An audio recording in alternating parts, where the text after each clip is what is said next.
ใครสบายก็ได้แปะศรัทธาญาติโยมวันนี้มาแล้วศรัทธาญาติโยมเสียงก้องเสียงก้องเสียงมองต่ำเข้าเสียงตูเจ้าเตดธรรมมาแล้วอาตมาภาพก็จะได้มาพบปะศรัทธาเหมือนเช่นทุกครั้งที่ผ่านมาก่อนอื่นนั้นอาตมาภาพต้องขอบพระคุณอนุโมทนากับท่านพระครูอภิวัฒนวิกรมท่านผอ.ขึ้นสีขาวท่านรองเจ้าคณะอำเภอโดยรอที่ได้เอื้อเฟื้อเวลาให้กับเก้ากับผมอาตมาภาพได้มาพบพระศรัทธาญาติโยมขอบคุณไอ้เจเนอะที่เกาะเกี่ยวสัญญาณวันนี้เกาะเกี่ยวสัญญาณให้กับตุลุงได้มาอู้จากับศรัทธาญาติโยมที่นั่งเฝ้าหันเนาะก็ขอบคุณไอ้เจขอบคุณทุกสถานีเนอะบอกว่าเมืองฟังแม่ริมที่ไหนทุกที่ทุกแห่งที่เกาะเกี่ยวสัญญาณกันไปโดยอาตมาภาพจำมาได้มันนักรายการที่จบไปนั่นเป็นรายการของสามเณรเอารักวัดสันเหมืองได้จบไปศรัทธาญาติโยมเปิ้นก็ได้เล่าถึงเรื่องประวัติของปีใหม่เมืองเฮาโอ้ก็ได้ความรู้เนอะอาตมาภาพกันนั่งฟังได้ความรู้ได้หัวเราะกันไปอาตมาภาพยังยิ้มอยู่ที่เปิ้นได้ตำนานปีใหม่เมืองแต่อาตมาภาพใกล้ๆปีใหม่เมืองนี่จะเอาทำมาเตะถึงเนาะทำปีใหม่เมืองนะเนาะแต่วันนี้ก็จะเอาทำเรื่องนั้นมาเตะมันคือศรัทธาญาติโยมอยู่วันนี้ก็จะเอาทำสั้นมาเตะคือศรัทธาญาติโยมทำบักเก่าศรัทธาญาติโยมชื่อว่านิพพานสูตรเป็ดมาทำบักเก่าเนี่ยอาตมาภาพเคยมาเตะแต่นิพพานสูตรมีหลายฉบับศรัทธาญาติโยมอันนี้อาตมาอ่านแล้วแบบประซ้ำไผ่ศรัทธาญาติโยมเนาะเอาบ่อุ้ยแม่อุ้ยศรีพัดสอนมาแล้วมาริวันวิญญาเงือกมาแล้วเอากับพระเนอเอาเพื่อเป็นมงคลกับที่รับที่นอนเฮาเนาะศรัทธาญาติโยมเนาะโอ้จังหวัดน่านตื่นหรือยังพี่น้องจังหวัดน่านตื่นหรือยังบ้านเสนียนบ้านฝางคุณธนากรยมธนากรยมคนุภาพรอัมพุนตื่นแล้วก้าตื่นได้แล้วเนอตื่นเจ้ากินพักตั้งปายตื่นควายกินพักตั้งเกาเนอตื่นควายปัตตานหรอเนี่ยการปัตตานเวลาประเดี๋ยวมันเวอร์แล้วศรัทธาญาติโยมเนาะอนุโมทนากับศรัทธาโยมทองคำที่วงคำกับพระเพื่อมือเสียเวลาโยมสมพรรัตนางตื่นหรือยังตื่นได้แล้วเนอตื่นมากราบหมอนโยมแม่อุ้ยแม่สีทรแม่สาวรักษ์แม่จงดีแม่บัวพัดแม่บัวพันบัวพัดเขาแม่พินเขาตื่นเนอทองคำว่าอยู่เสาหินสัดเจนดีเนอเอาฟังเนอเอากราบพระได้แล้วเนโยมแจมจันสีล้อมตื่นโยมแจมจันหายไปเมินแล้วเนอเอากราบพระกราบหนึ่งกราบสองกราบสามอะระหังสัมมาสัมพุทโธภคะวาพุทธังภคะวันตังอภิวาเทมิกราบสวะคา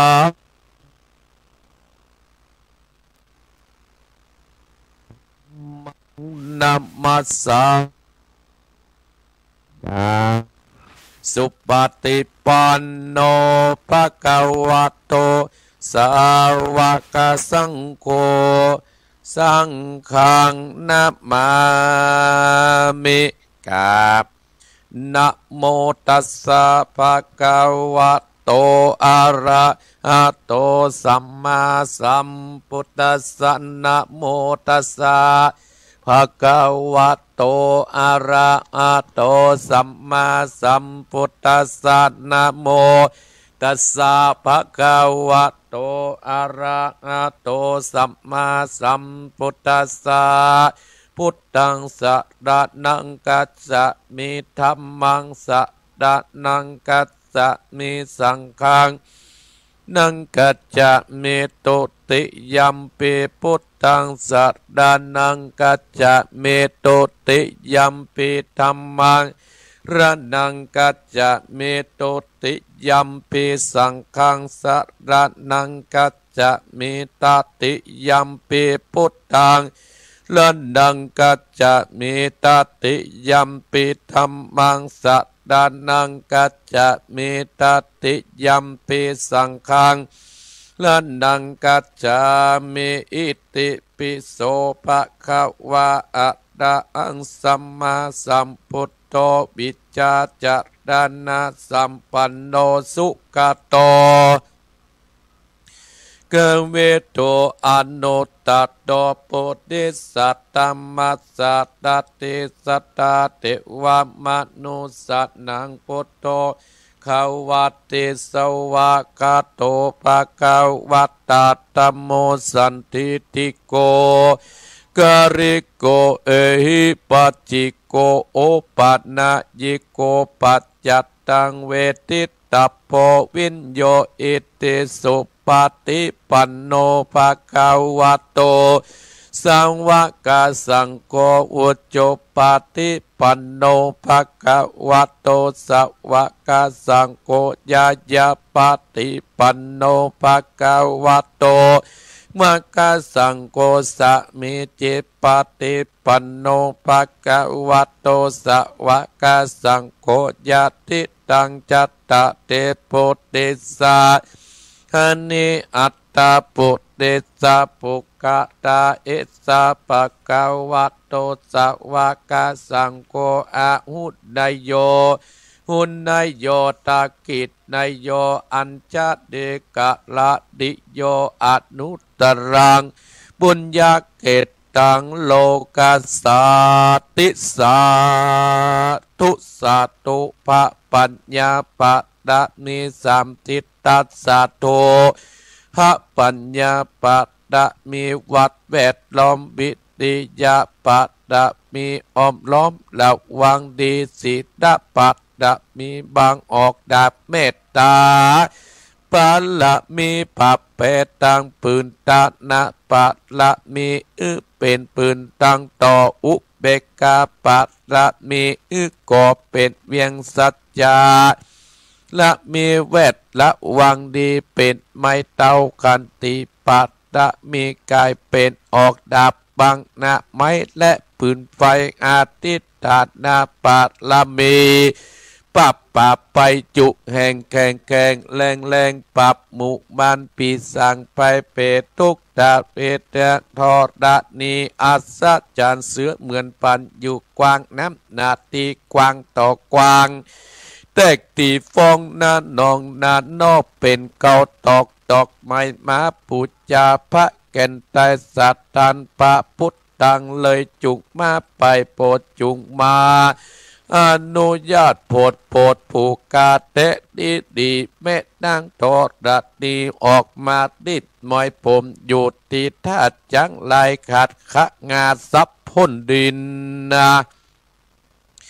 พ้นน้ำนาที่ลงพาภัยก็ฮับตับเต้าปะยามันเอาอาปุนกัวกับยกมือตุนหัวใส่กาผู้คานดี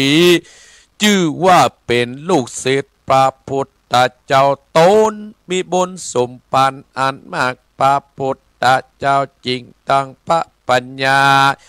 ปาละมีไว้เก้าจันตั้งไว้ตั้งนาก็ได้เก้าจันตั้งไว้ตั้งหลังก็ได้เก้าจันตั้งแต่หัวถึงตีนก็ได้เก้าจันตั้งแต่ตีนถึงหัวก็ได้เก้าจันเสร็จว่าลูกปืนจักมาเสมอเหมือนปนเสร็จหาก็จักบอกมากะได้กาพเจ้าโดยได้ไว้ว่าพุทธกุณังตัมมะกุณังสังฆ กุณนางพุทธอินตาตัมมะอินตาสังฆอินตาอัสสะแม่ธรณีผู้เยือนเนือนนามอยู่กำแผ่นดินกันว่าผู้กาติลาเนกเกิดถึงคุณพระพิตาคุณพระบรรดาคุณคุบาอาจารย์คุณพระแก้วเจ้าตั้งสามประการคือคุณพระพุทธังคุณพระธรรมังคุณพระสังฆังคุณแดดคุณฝนคุณน้ำคุณลมคุณกุราชเจ้าก็ดีคุณพระเจ้าตนภาวนาก็ดีคุณนางอุตตราก็ดีคุณพระปัจเจเจ้าก็ดีคุณเมตนางทอดละนี้เจ้าก็ดีจุกมาตาสากรรมนาและกรรมลางยังตนตัวเองข้าพระเจ้าและท่านผู้ฟังจุคนและเจ้าของสถานีกุสถานีในวันนี้จิมแดดเตอพุทโธพุทธังรักษาธัมโมธัมมังรักษาสังโฆสังฆังรักษาพุทโธพุทธังอะระหังธัมโมธัมมังอะระหังสังโฆสังฆังอะระหังพุทโธพุทธังกันหาธัมโมธัมมังกัณหาสังโฆสังฆังกัณหาพุทโธโภคธัมมังปิสังฆังมิตรอายุวันโนสุขังปะลังสาธุสาธุโอมทิพสะมังสะดับเทียนกาวัดบาลุกเป็นเปียวไปสะดีกันใจกูเทียนนี้ปรับเมืองผีมาจุดเดาบ่อูเก้นจิบปับจิตมา101ภาษากูกอบปรับได้ไตตื่นฟ้าเหนือหน้าเป็นดินเก้าลิ้นกูกอบเป็ดน้ำเก้ากลางกูกอบเป็นแม่น้ำใหญ่กอดจักออกไปตวมหัวผีตายปลายลิ้นกูก็เป็นดับเทียนกาปับไตฟ้ากูเตี้ยงปากกวดสังอมสะหาปัตโตมังสวะหายอมเป็ดจะลำแผ่นดินดำไว้ว่าวาดสายตาพิกาดกับนีละคนดีตูไว้ที่นี้อย่าเอาตัวหมูตั้นตั้งผีมันและผีเขนผียักษ์ผีเย็นอย่าได้มาไกลผียักษ์ไล่จุงนิปันตั้งกลุ่มปันยักษ์ลายอันต้องเตียวไปฮืดหนีไปสวะหายสาธุดุกะลาอันว่าภัยตั้งหลายประการต่างๆนาเป็นตนว่าภัยไฟไม่ก็ดีไฟอันเจ็บได้ปัญญาที่ก็ดีอุปัตตวะกังวลอุนตะลายฮือสัตว์ได้เจ็บได้ป่วยได้เสียเขาและเสียของจากภัยตั้งหลายบัดนี้ตนตัวเองข้าพระเจ้าอันเป็นลูกศิษย์พระพุทธเจ้าตนสุยบุญสมปานชื่อว่าพระครูวรธรรมนาถก็จักถอนไปแล้วตั้งแต่นี้เป็นต้นไปก็ฮื้อเจ้าตั้งหลายอันหมายมีท่านผู้ฟังจุผู้จุคนและเจ้าของสถานีวิทยุกุสถานีผู้เป็นเจ้าหอเจ้าเฮือนเจ้าบ้านเจ้าเมืองพร้อมด้วยญาติกาพี่น้องลูกหลานเหลนเต็นเตาจุคนนะเฮืออยู่สุขสบายจุ่มเนื้อและเย็นใจอย่าได้มีภัยอันตรายใดอย่าได้มาไกลตั้งแต่นี้เป็นต้นไปขอฮือท่านผู้ฟังและเจ้าของสถานีกู้สถานีและศรัทธาผู้เป็นเจ้าหอเจ้าเฮือนเจ้าบ้านเจ้าเมืองและญาติกาพี่น้องผู้ฟังทั้งหลายก็ฮือมีอายุมั่นควรยืนมีโชคมีใจมั่งมีตุ่นเต่านั้นกันกูควรเตี้ยงแต่ดีแด่เตอใจยะสิทธิทันังลาพังโสธีพระขยังสุขังพลังสิริจะอายุจะวันโนจะโภคังวุติจะยะสวา สตะวันสาจะอายุจะชีวสิทธิภวันโตเตสัพพิติโยวิวัสสันตุสัพพะโลโค วินัสสันตุมาเตภวัตวันตะรายโยสุขีทิคายุโกภวะอภิวาทานะสีดิสะนิจังวุตตาปัจจายโนจัตตะโรธรรมาวัฏันติอายุวันโนสุขังภะลังต่อไปก็เชิญศรัทธาอีพ่ออีแม่ศรัทธาท่านผู้ฟังทุกท่านจงตั้งใจแผ่เมตตาให้ตัวเก่า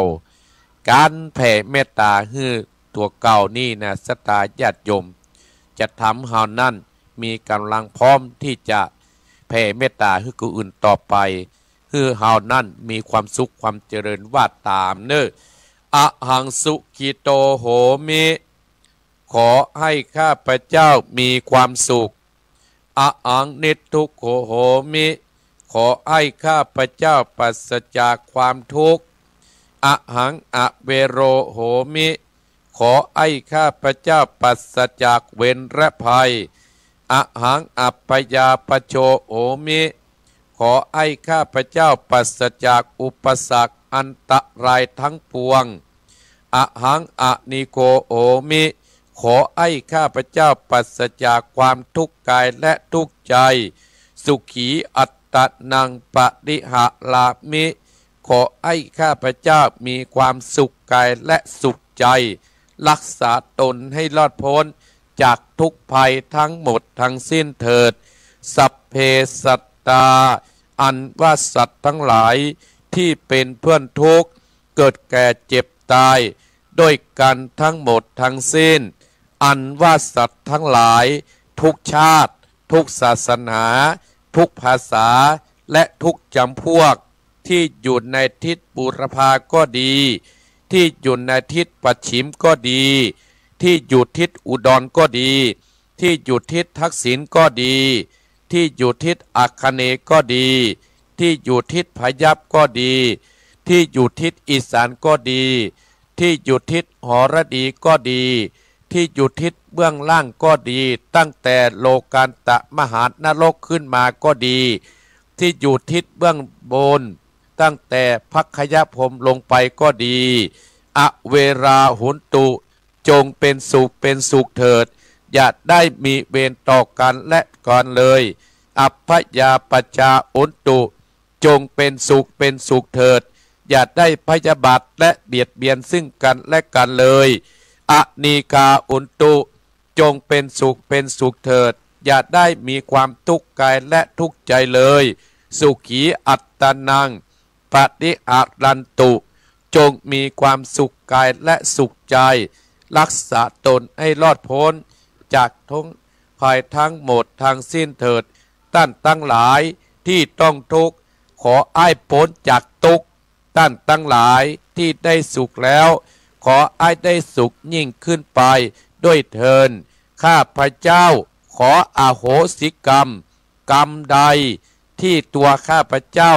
ทำแก่ผู้ใดในชาติใดๆก็ตามขอให้เจ้ากรรมและนายเวรจงอโหสิกรรมให้แก่ข้าพเจ้าอย่าได้จองเวรจองกรรมต่อกันอีกเลยแม้แต่กรรมที่ใครๆทำแก่ข้าพเจ้าขออโหสิกรรมให้ทั้งสิ้นยกถวายพระพุทธเจ้าเป็นอภัยทานเพื่อไม่มีเวรมีกรรมต่อกันต่อไปโดยอานิสงส์แห่งอภัยทานนี้ขอให้ข้าพเจ้าและท่านผู้ฟังทุกท่านทุกคนและเจ้าของสถานีวิทยุคุกสถานีพร้อมด้วยครอบครัวและบุตรหลานตลอดจนวงศาคณาญาติผู้มีการะคุณของข้าพเจ้าจงมีแต่ความสุขจงมีแต่ความเจริญรุ่งเรืองประพฤติปฏิบัติในสิ่งที่ดีงามตามขนองของธรรมโดยเถิดเอาละศรัทธาญาติโยมอัตมาภาพ พระครูวรธรรมนาถเจ้าอาวาสวัดหนองเฮียงก็ได้นำอีพ่ออีแม่ได้ไหว้พระสวดพุทธกุลธรรมกุลสังฆกุลจบไปสตาญาติโยมอาตมาภาพนั้นได้แผ่เมตตาฮือเจ้ากรรมในเวรสรรพสัตว์ทั้งหลายสัตว์ตัวน้อยตัวใหญ่ทั้งหลายวันนี้ศรัทธาญาติโยมมาตีสี่กึ่งปกติมาตีสี่เพราะว่าพระเน้นรักได้มาจัดรายการแล้วก็ได้ผ่อนนักผ่อนเบาให้อาตมาภาพในช่วงรายการวันอาทิตย์ซึ่งวันอาทิตย์ก็จะมี3ตนด้วยกันศรัทธาญาติโยมเปิดรายการนั่นก็จะเป็นสามเณรเอารักออกตั้งแต่ตี 3มาถึงตี 4 ครึ่งตี 4 ครึ่งไปถึง6 โมงเจ้าเป็นอาตมาภาพจุดเจ้าวัดหนองเหียง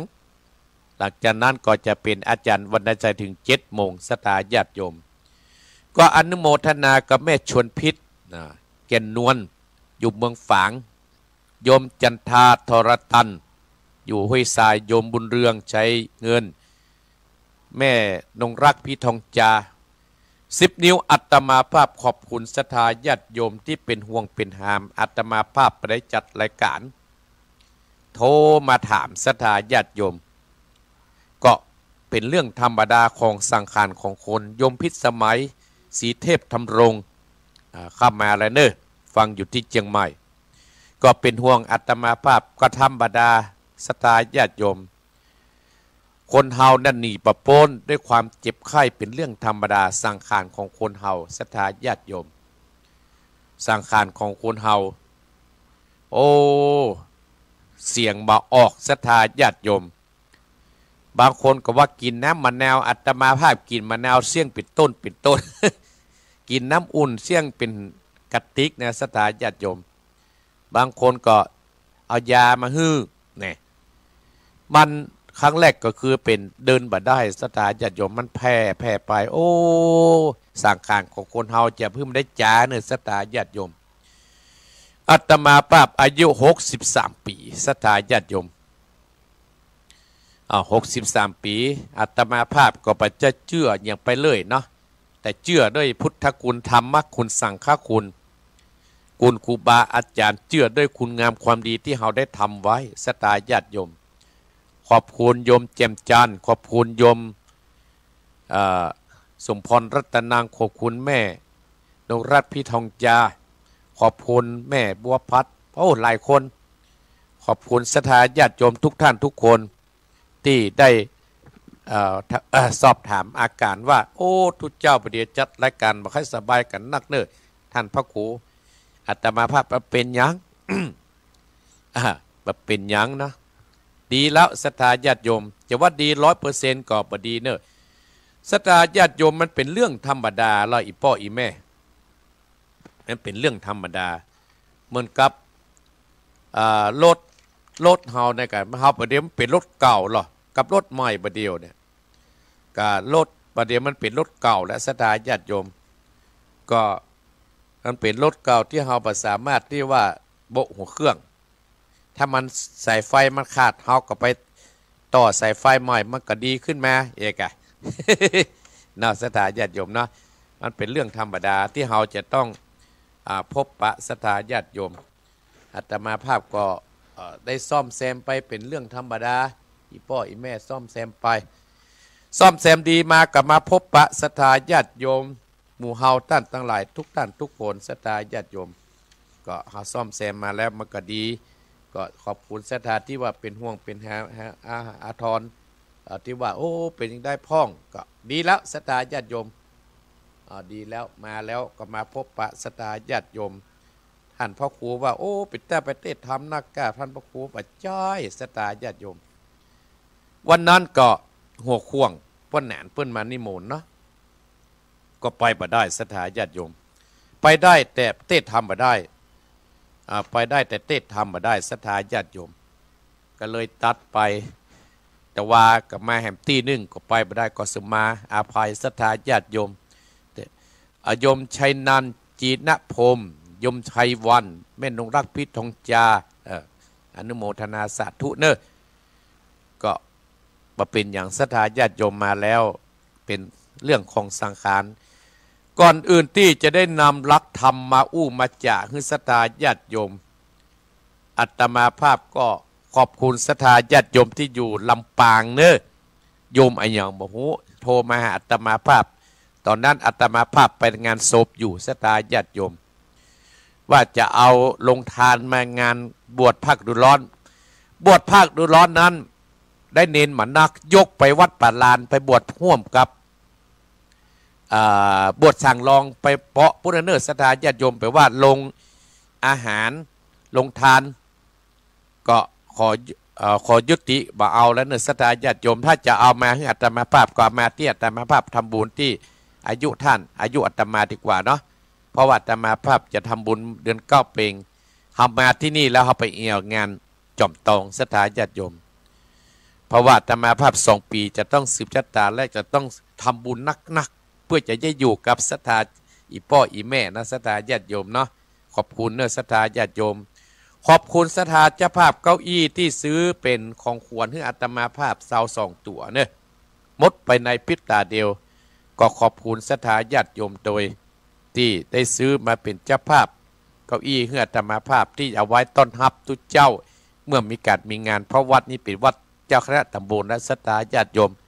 เวลาครูบาอาจารย์มาห้ามมีที่นั่งเปิ้นก็อียางกับไปเลอะในศรัทธาญาติโยมแต่ห้องต้องเปิ้นนั่งครูบาอาจารย์มาเนาะคือมันแปลกเห็นน้อยนึงเนี่ยมันดูดีเห็นน้อยนึงก็ได้รับความเมตตาจากศรัทธาอีพ่ออีแม่เนอะส่วนที่ไผ่ที่เป็นเจ้าภาพบาทแม่นี่ก็อาตมาภาพยกไปตามที่วัดป่าลานเนอะก็มาฮับแล้วก็ภาคไตรก็ดีอันยังก็ดีมาฮับแล้วเนอะปีหน้าคุยว่ากันใหม่หรือจะมาทำบุญอาตมาห่วมกับอาตมาที่จะ10 ชะตาคือตัวเก่าเนาะ เพราะว่ารีบทำศรัทธาญาติโยมคนเฮาเนี่ยมันบ่หูมันเน่เนาะศรัทธาญาติโยมเนาะอาตมาภาพก่อนยังบ่ค่อยเต็ม100ที่นะอู้ไปก็เสียงจะหิหายไปก็อันน้ำเอ็มข้างตัวศรัทธาญาติโยมมาก็คือตึงหาศรัทธาญาติโยมฮึ่งเฮานั้นรีบทำศรัทธาญาติโยมคนเฮามันบ่แน่บ่นอนจะตี 5แล้วเน้อลูกได้กับลูกได้เน้อวันนี้จะอู้ฮื้อการฮื้อหรือว่าการให้ศรัทธาญาติโยมการให้ของแต่ละคนเฮาเนี่ยแตกต่างกันไปศรัทธาญาติโยมอย่างอีพ่ออีแม่พี่น้องคณะศรัทธาญาติโยมพี่น้องคณะศรัทธาญาติโยมที่หูจักมักคุ้นอาตมาภาพก็บ่เคยละบ่เคยทิ้งอาตมาภาพก็ติดตามโดยอาตมาภาพมาโดยตลอดอาตมาภาพขอขอบพระคุณอนุโมทนากับศรัทธาญาติโยมอีพ่ออีแม่ที่ฮื้อกำลังอกกำลังใจทุเจ้าเท่าๆอย่างอาตมาภาพเนาะ การฮื้อแต่ละคนเฮาเนี่ยแตกต่างกันไปบางคนฮื้อสิ่งของบางคนฮื้อการช่วยเหลือบางคนฮื้อโอกาสบางคนฮื้ออาภัยเนี่ยศรัทธาญาติโยมบางคนฮื้อสิ่งของอย่างศรัทธาญาติโยมได้ฮื้อสิ่งของได้เป็นเจ้าภาพเก้าอี้ไม้ฮื้ออัตภาพตัวละ 1,000 บาทเนี่ยศรัทธาญาติโยมได้ฮื้อสิ่งของเอาไว้กับวัดกับวาสร้างเป็นอนุสรณ์กับตัวเก่าอาตมาภาพก็จะเป็นอนุสรณ์โอ้ครั้งหนึ่งได้จัดอยู่ห่วมกับขึ้นสีขาวอยู่หูจักอีพ่อนั้นได้หูจักอีแม่นั้นได้ตัดไปเป็นเก้าอี้พระคุณเจ้าและแขกและจะเขียนชื่อศรัทธาญาติโยมติดเก้าอี้หัน10 ปี20 ปีข้าเก้าอี้นั้นมันมาฮักก็ดีมันมาล่มก็ดีศรัทธาญาติโยมก็จะติดไปในการสร้างบุญสร้างกุศลว่าบางคนฮื้อกับสิ่งของอย่างศรัทธาญาติโยมที่เป็นเจ้าภาพเก้าอี้ก็หมายมีพ่อบุญธรรมแม่รัตนาเวียงปะเป้าแม่บัวพัดโบราณเมืองฝางคุณโยมธนากรพรอัมพูนจังหวัดน่านคุณคานุภาโยมธนุภาพรอัมพูนจังหวัดน่านและโยมยาณเดชจังหวัดน่านบ้านสเนียงบ้านฝางศรัทธาญาติโยมจังหวัดน่านแม่สีทรแม่คองแม่สาวรักษ์อภิวงศ์บ้านชัยประการเมืองฝางแม่สุกแก้วดงหันนาฏ ยมกนดพรพิชัยนาอำเภอฝางแม่จรูนเชียงใหม่แม่กัญญามีสุขเชียงใหม่พ่อสมศักดิ์แม่เพนต้าจ้างเวียงหนองล่องแม่นงรักแม่นงรักปอกแก้วเหล่ายาวใต้แม่นงไวทะนิงแกบ้านริมปิงหลับปูนครอบครัวสุวรรณแม่พัฒนาวันจิตตากรโดยสเก็ตและกระป้อสนันแม่เจมจานสีล้อมบ้านสมปล่อยยมสมพรรัตนังและเจมมุยสถาญาติโยมที่สันทรายป่าเมือดอนุโมทนาสาธุโดยบุญใดกุศลใดแต่สตางค์มาเอาก็อี้ยังมาเตื้อสถาญาติโยมอาตมาภาพก็จะเอาเงินของกลางที่นี่ออกก่อนและจัดตานเพื่อเนอวันที่อาตมาภาพสืบชะตาพุ่นเนี่ยคือว่าการฮื้อสิ่งของสถาญาติโยมสองบางคนคือการช่วยเหลือมีน้ำท่วมก็ดีอันยังก็ดีไฟไหม้ใต้ลำก็ดีสถาญาติโยมเนี่ยสถาญาติโยมคนนั้นตกทุกข์ได้ยากเขาไปช่วยเติมเจือแท่งเขาไปเยี่ยมเนี่ยสามการฮื้อโอกาสสถาญาติโยมคือโอกาสได้สร้างคุณงามความดีบางคนนั่นเมื่อก่อนนั่นอาจจะตกจะเป็นคนบดีสถาญาติโยมได้ลงพิษแล้วก็มีการให้โอกาสญาตมาภาพธรรมทุกวันเนี่ยไผจะมาอยู่กับนาเป็นตุเป็นเจ้าสถาญาติโยมอัตมาภาพฮับนะเมื่อถ้าหูที่นอนไปตีนที่อยู่ที่หันฮับเพื่อจะให้โอกาสเขานั้นได้สร้างความดีและให้อภัยการให้อภัยคนเนี่ยสถาญาติโยมมันเป็นสิ่งที่ดีกับตัวเฮาและเป็นสิ่งดีกับบ้านกับเมืองตัวสถาอีพ่ออีแม่ว่าการฮื้อแต่ละคนเฮาเนี่ยมันเหมือนกันสถาญาติโยมชีวิตของคนเฮาแต่ละคนเนี่ยมันก็จะแตกต่างกันไปอีพ่ออีแม่โอ้จะตีห้าแล้วเนาะสถาญาติโยมวันนี้อาตมาภาพว่าเอาการฮื้อแต่ละคนเนี่ยมันแตกต่างกันไปบางคนก็ฮื้อสิ่งของบางคนก็ฮื้อความช่วยเหลือบางคนนั้นก็ฮื้อโอกาสบางคนนั้นก็ฮื้ออภัยศรัทธาญาติโยมอาตมาภาพก็จะมาเล่านิทานฮื้อศรัทธาญาติโยมได้ฟังสักเรื่องหนึ่งแล้วจะได้เต็ดน้ำเต็ดธรรมเพราะจะตีแห่และศรัทธาญาติโยมตื่นได้แล้วเนอหลับลูกเจ้ากินผักตั้งปายหลับลูกขวายกินผักตั้งเก้าถ้าเฮาหลับลูกขวายจะไปเนี่ยอย่างบัดตานและศรัทธาญาติโยมอีพ่ออีแม่ลองกึดเตอะว่าปีพศ2568มาถึงปัจจุบันเนี่ยเฮาได้เนี่ยอย่างพ่องได้เนี่ยอย่างเป็นรักเป็นแรงพ่องเฮายังบัดตานเนี่ยอย่างเตี้ยนะศรัทธาญาติโยมหมดไป 2-3 เดือนแล้วโดยเฉพาะเดือนประเด็นถึงมีนาคมวันที่23นะศรัทธาญาติโยมส่วนตัวอาตมาภาพเนี่ยเกือบบ่ว่างสักวันศรัทธาญาติโยมเพราะอะไรเพราะเป็นหน่วยบริการประชาชนศรัทธาญาติโยมว่างเมื่อ2 วันที่อาตมาภาพเสียงมาออกนี่บ่ได้ก็ไปเยี่ยมคนนั้นไปนี่คนนี้ไปคณะสงฆ์พ่องไปงานส่วนตัวพ่องงานส่วนรวมพ่องศรัทธาญาติโยมอาตมาภาพกันนึกว่าโอ้ ได้ฮับใจเพิ่นมาบอกเฮาก็ไปว่านิโมทนาสาธุโดยวันนี้จะเอานิทานเรื่องว่าไก่ขี้โมโห ไก่ขี้โมโหแต่ที่เพิ่นเล่ากันนี่เป็นว่าคนขี้โมโหวันนี้เอาไก่ขี้โมโหไก่ขี้มิ่งสถาญาติโยมไก่ขี้โมโหจะเป็นจะใดอีพ่ออีแม่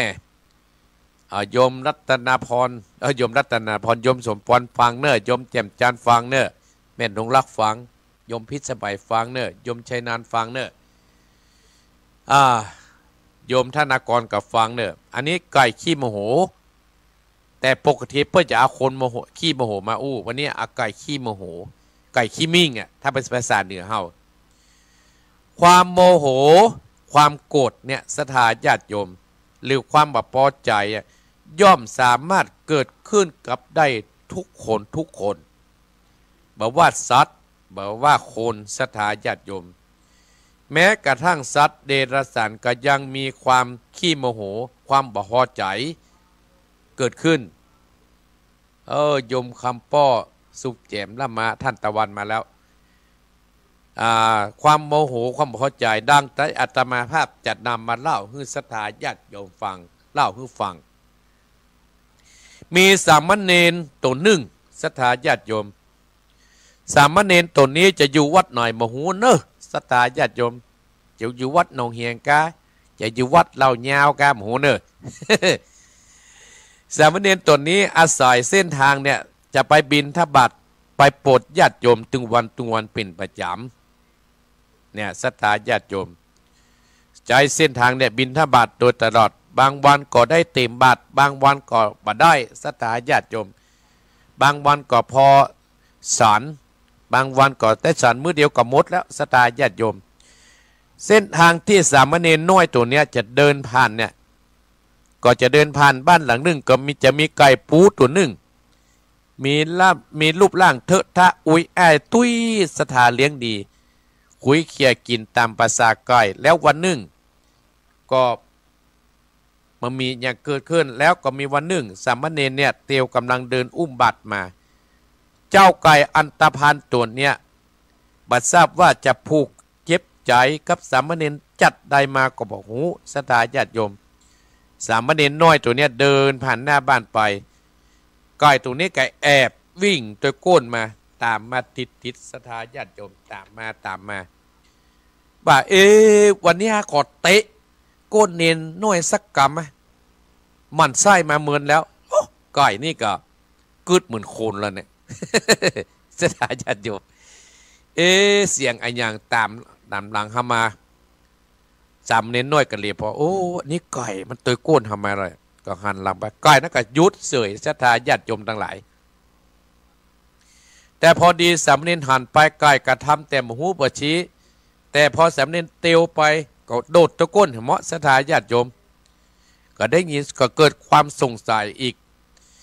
เจ้าไก่อ้วนตัวนี้มันมีอะไรอย่างมันวิ่งตามเข้ามาสามเณรน้อยสัก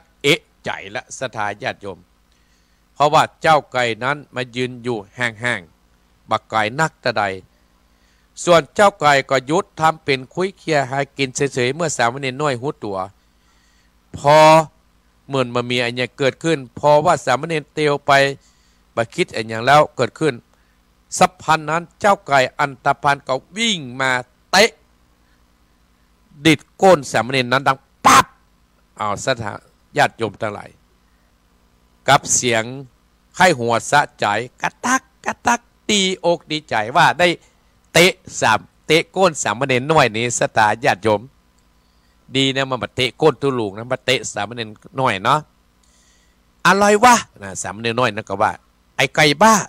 สามเณรตกใจที่ถูกไก่เตะก้นแต่ได้หันซ้ายหันขวาสังเกตว่ามีไผ่พ่องไผ่หันพ่องว่าไก่เนี่ยมาเตะก้นเมื่อไก่เตะแล้วศรัทธาสามเณรก็ปิกวัดทันทีโดยไม่ได้เข้าอาหารสักอย่างสามเณรน้อยก็ว่าโอ้วันนี้จะต้องอาศัยมาม่าที่ตะวานี่เนอะกินประทังชีวิตไปอีป้ออีแม่ศรัทธาญาติโยมนิทานนี้เป็นข้อคิดจากนิทานนี้ว่าความขี้ความโกรธความแค้นย่อมมีกันทุกคนยกเว้นผู้เป็นพระอรหันต์คนที่บ่สามารถจะมาควบคุมอารมณ์แค้นของตนได้ก็ย่อมจะหาทางระบายแต่ที่สุดแล้วก็จะสิบหายกันทั้งสองฝ่ายเพราะว่าความที่โกรธ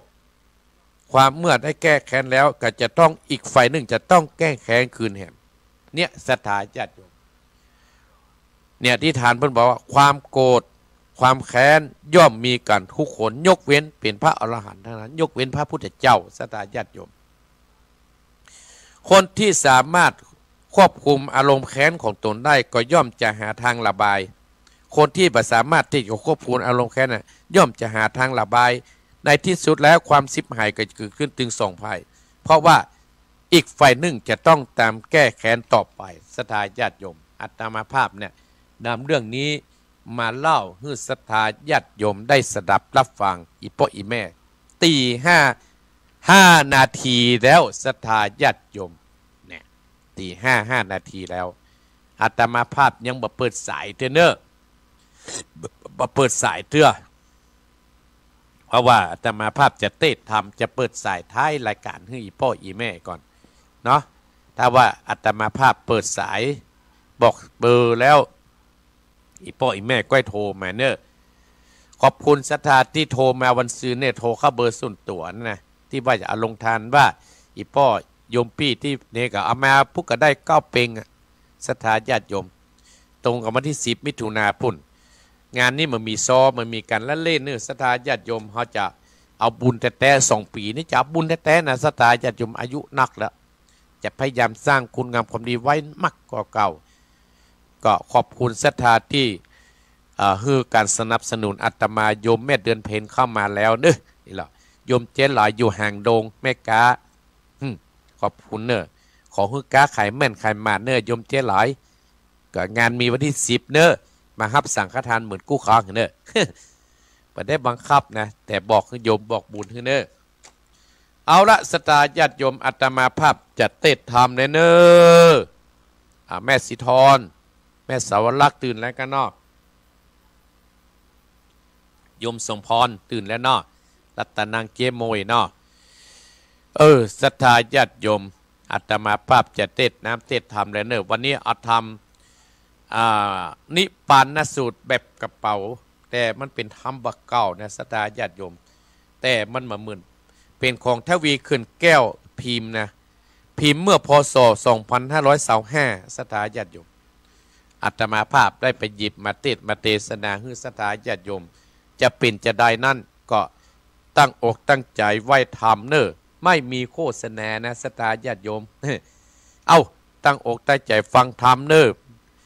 ตั้งอกตั้งใจฟังธรรมขอบคุณศรัทธาญาติโยมเนอะที่เข้ามาพร้อมมากอยได้ฟังทางวิทยุถึงกำเฮาก็จะฮือโทรเนาะ เอาตั้งอกตั้งใจไว้ทำณบัดนี้นะโมตัสสะภะคะวะโตอะระหะโตสัมมาสัมพุทธัสสะ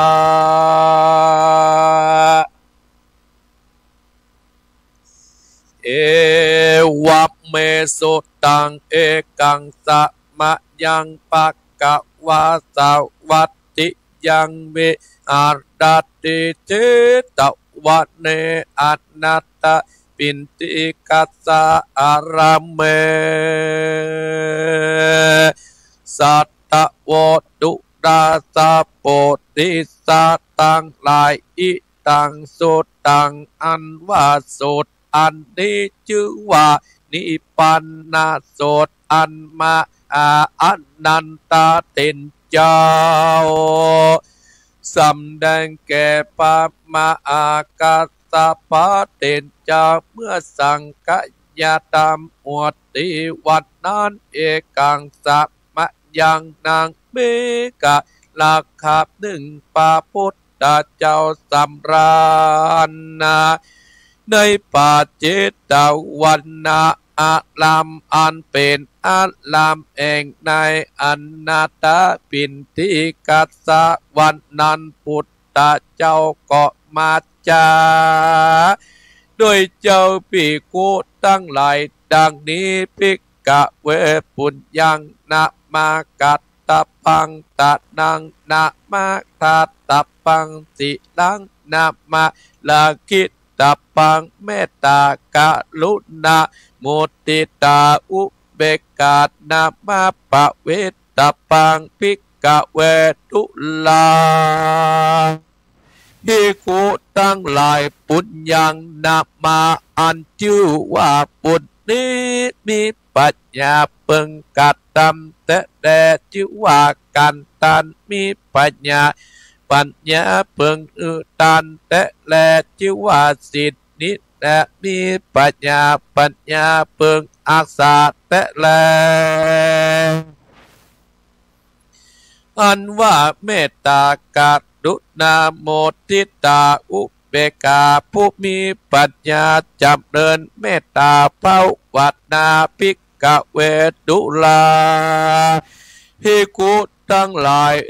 ดังนั้นพระตถาค คาตาก็กล่าวว่าตันรักษาศีลภาวนานิมัจจติวาเจตดังอันชื่อว่าจิเวตแห่งสัตว์ตั้งหลายเกิดมาได้ลูกนี้เตี้ยย่อมประกอบไปโดยสุขทุกโศกสูญกันไปปุคลาผู้มีปัญญาเปิงบาสัตว์นี้คนตั้งหลายผู้สมรสดีโดยเก่าของสมบัติอันมากยังตายไปสู่โลกนี้เสียงอันว่าความตายก็มาถึงกับคนตั้งหลายแต่แล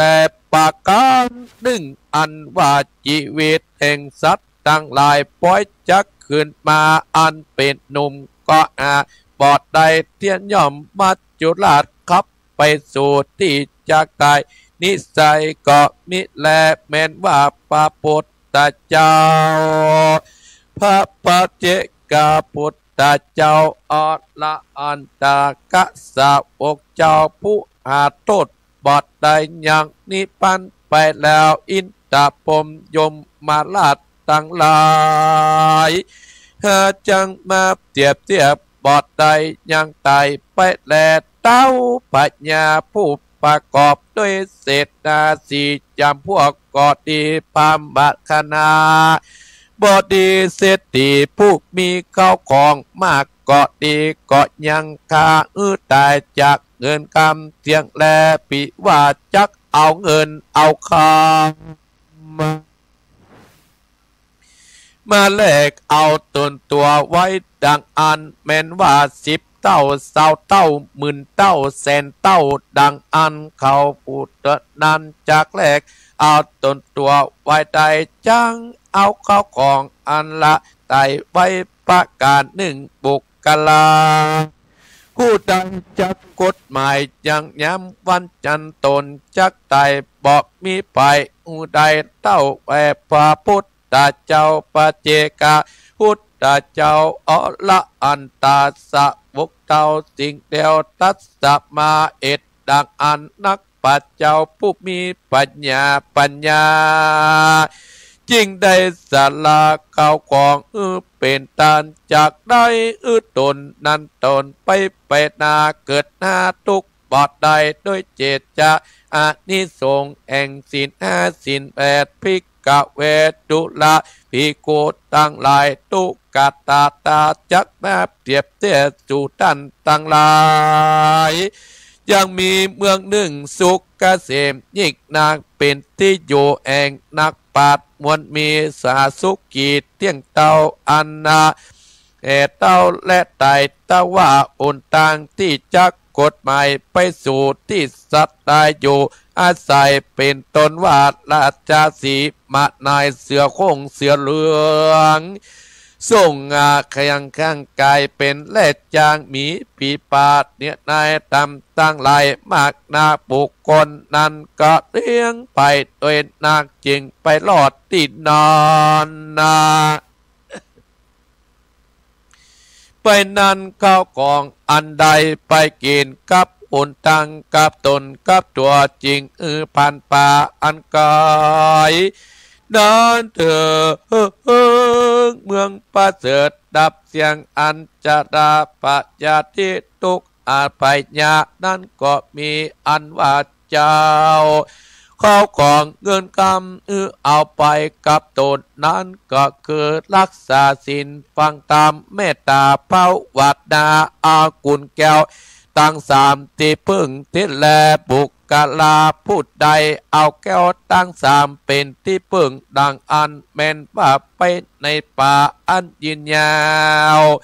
เข้าไก่นันเนื้อสากากัดนองเป็นต้นว่าเสือมีผีป่าก็บอกมากัดตามไอนั่นแลภิกขเวดุลาภิกขุตั้งหลายพระตตากตะกล่าวไว้เขานำโพจัดนาอ่านเอาของเข้ากองเงินคำกับตนกับตัวบัดใจเกินเข้าคำแต่แลก็มาได้อานิสงส์เองการตานนั่นแลปาตตากตะก็กล่าวว่าเอาดาบกับตนนะเอาดาบ ไปกับตนนั้นก็ปลอดใจดับแต่ก็ได้อานิสงส์แห่งบุคคลายิ่งใจตั้งหลายได้เจริญเมตตาภาวัดดานั้นแด่ภิกขเวตุราภิกขุตั้งหลายพระตาตาคาตา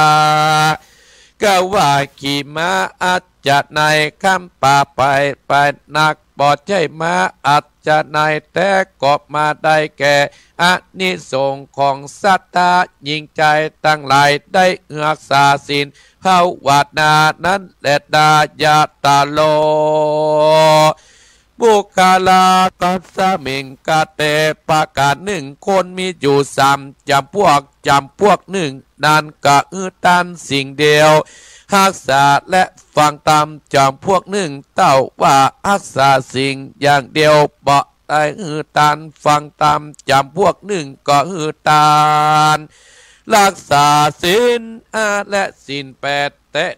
นาตั้นตั้งหลายแต่บ่ได้ฟังตามบุคคลสัตตา